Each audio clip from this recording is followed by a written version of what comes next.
Good morning, students. Welcome to English class. I hope you have all enjoyed your holidays well, and I feel very happy to meet you all after your holidays. We'll start our today's class now. In today's class, we are going to learn a poem from your first flight book, poem number 6, Amanda, written by the poetess Robin Glenn. We'll see about the poetess now. She is Miss Robin McMacLean, is an Australian author of books for children, and her novel Came Back to Show You I Could Fly won a Human Rights Award for Literature in 1989 and also won the 1990 CBCA Children's Book of the Year Award. So this is a small information about the poetess Robin Glenn. We'll start the poem now. Amanda. So this poem focuses the feelings of a child that she or he is controlled and instructed not to do one thing or another. You too may feel that your freedom is curtailed when your parents or elders do not allow you to do something. As we all know that childhood is a period when children indulge in fantasies. But when they start growing up, their parents expect them to behave more responsibly. Parents start scolding and giving instructions at every step to the children to put them in the right path. We cannot say this is wrong. But children don't want to be instructed and guided the way their parents want. They feel their freedom is being curtailed. If parents keep on instructing their children, they will find a new way to escape to their own world of fantasies and they don't want to come out of their comfort zone. In this poem, the little girl Amanda, who has reached the mid age between childhood and adulthood, so her mother expects her to fulfill certain responsibilities. But Amanda wants to postpone the process of growing up.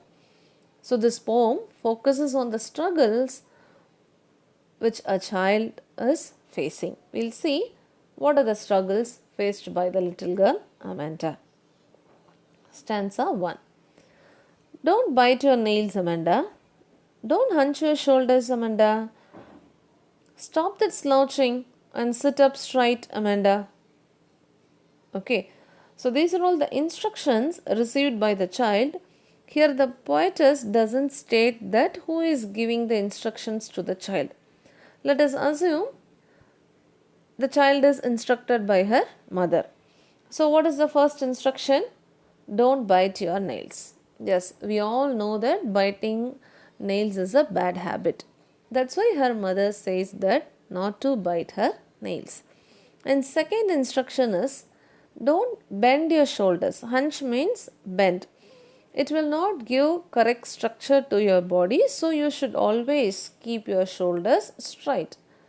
This is the second instruction to the child. And third one is stop that slouching.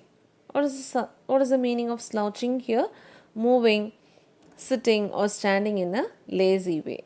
I think the child is not doing any work. She is sitting simply. That's why her mother says that don't be a lazy girl, be active, do something. And why are you sitting in a wrong posture? Okay, sit up straight. Always maintain a right posture to avoid the back pain in future.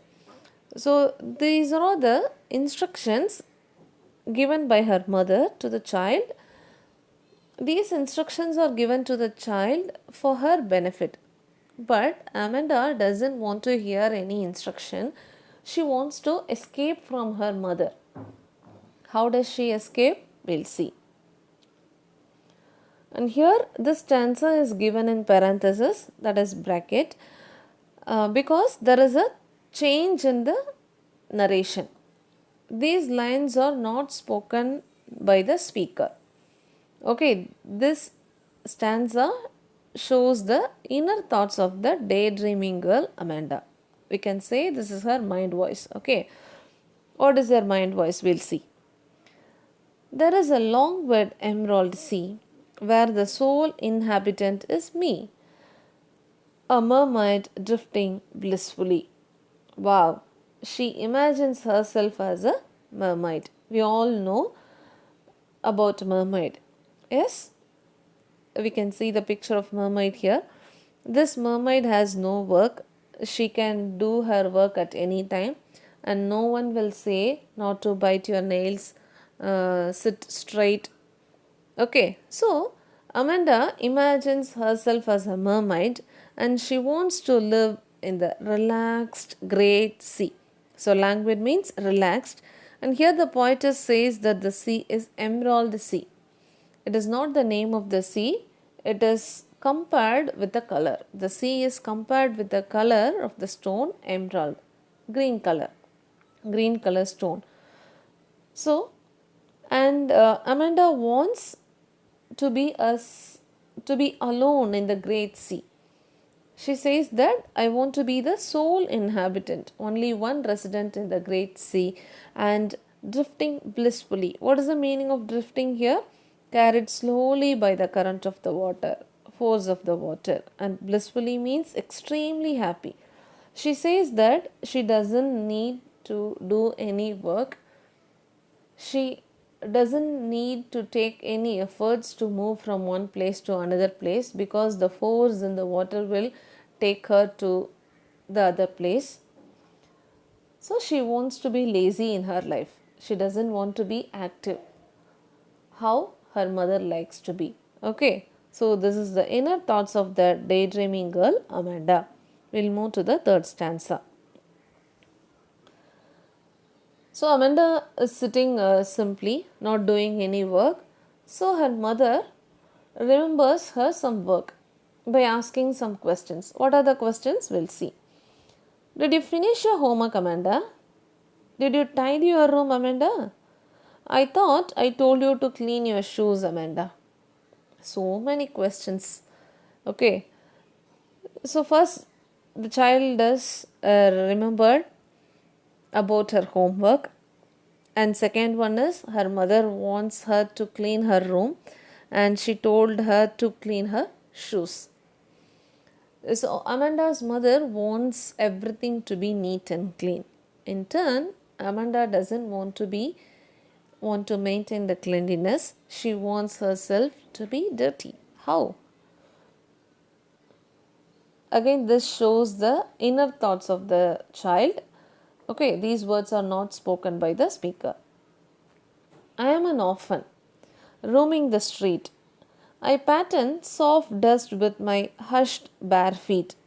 The silence is golden, the freedom is sweet. Okay, when her mother talks about cleanliness, Amanda escapes to her own world. And in that world, she wants herself to be an orphan. Okay, so no one will take care of the girl. No one will ask her to be neat and clean. She wants to roam in the streets and she wants to play in the dust and she wants to make some designs in the dust using her hushed bare feet. Hushed means soft, soft bare feet. She doesn't want to wear any shoes because if she doesn't wear shoes, she doesn't need to clean it. That's why she says that she will play in bare feet in the dust. And she compares the silence as golden. We all know gold is a precious one. So she compares that silence is a precious one which she doesn't get at her home. So she wants that, she feels that is so crucial in her life. And she wants that freedom. She doesn't get the freedom in her life at her home. That's why she feels that the freedom is sweet. So when her mother talks about cleanliness, Amanda escapes to her own world. In that world, she wants to be an orphan. We'll move to the next stanza. Don't eat chocolate, Amanda. Remember your acne, Amanda. Will you please look at me when I am speaking to you, Amanda? Here, her mother reminds about her acne, the pimples on her face, because if she eats chocolates, definitely she will get more pimples on her face. Her mother is worried about her child's beauty. That's why she restricts Amanda from eating chocolates. And she asks her child to look at her. When she is speaking, when her mother is speaking to Amanda, she requests her child to look at her mother, look at her. But Amanda doesn't want to look at her mother. Again, she escapes to her own world. What is that world? We'll see. I am Rapunzel. I have not a care. Life in a tower is tranquil and rare. I certainly never let down my bright hair. Do you know about Rapunzel? Okay, this is the picture of Rapunzel. Was a character from a fairy tale. Rapunzel was captured in a tower by a witch. The witch used to climb the tower with the help of the long hair of Rapunzel that was let down by her through the window. So now Amanda wants to be Rapunzel because she feels that life in the tower will be peaceful and unusual. She thinks that she will be free and she can live her life in a peaceful environment in the tower. She also confirms herself that she will never let her hair down to anyone so that nobody could come to her to disturb her in the tower. So she wants to be a Rapunzel to have a peaceful life in a tower. We'll move to the next stanza. Stop that sulking at once, Amanda. You're always so moody, Amanda. Anyone would think that I nagged at you, Amanda. So, what's the meaning of sulking here? Be silent, and nagged means harass someone. So, here Amanda's mother warns her for behaving in a very odd manner. She tells her to stop being silent. Stop that sulking means don't be silent. Be active, speak something, and do something. She tells her child to be active and be happy. And she says that you're always moody, you're always in a bad mood. She says that don't be sad, be happy. And she tells that one day the people will think that Amanda was constantly being harassed by her mother. Okay, that's why she says that stop being silent, be happy. So that's all about the poem, children. Here, the girl Amanda earns for freedom and peace in her life. She is constantly reminded of her mistakes. Her parents want her to follow the code of conduct of good behavior.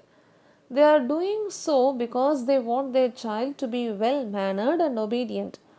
But while doing this, they forget that she is a child and should be allowed some freedom.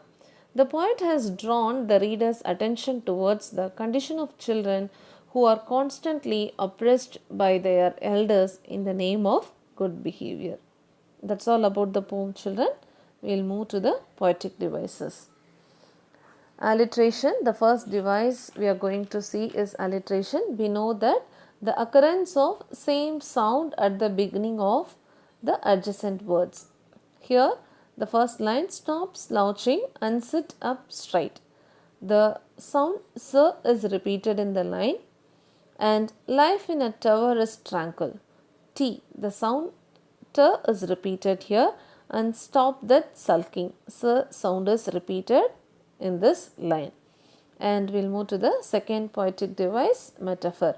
We all know that metaphor is a poetic device which compares two things without using the words like or as. And here there are many phrases, metaphor device is used. First one is emerald sea. The color of the stone is compared to the color of the sea.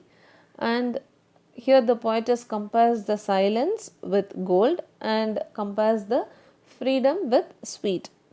And here Amanda compares herself as a mermaid and she compares herself as an orphan and Rapunzel. So that's all about metaphor, and we'll move to the next device, imagery. So imagery is a device the poetess wants to bring the image of a mermaid into the reader's mind. When the poetess say the mermaid is drifting blissfully, we can imagine the uh, movement of the mermaid in the sea. And the second next device is repetition. The word Amanda is repeated in the stanzas 1, 3, 5 and 7. And next one, we have come to the end of the explanation, that is summary. So the central idea of the poem is that children love freedom. Yes, they don't want any restriction in their life. They want to feel naturally at home. Secondly, they have a dream world of their own. They want to spend most of their time in the dream world. Amanda is a small girl who has certain unwanted habits. She is asked to mend those habits, but she seems to live in her own world as she is moody. That's all about this poem, children. Thank you for watching this video. We'll meet in next class. Thank you.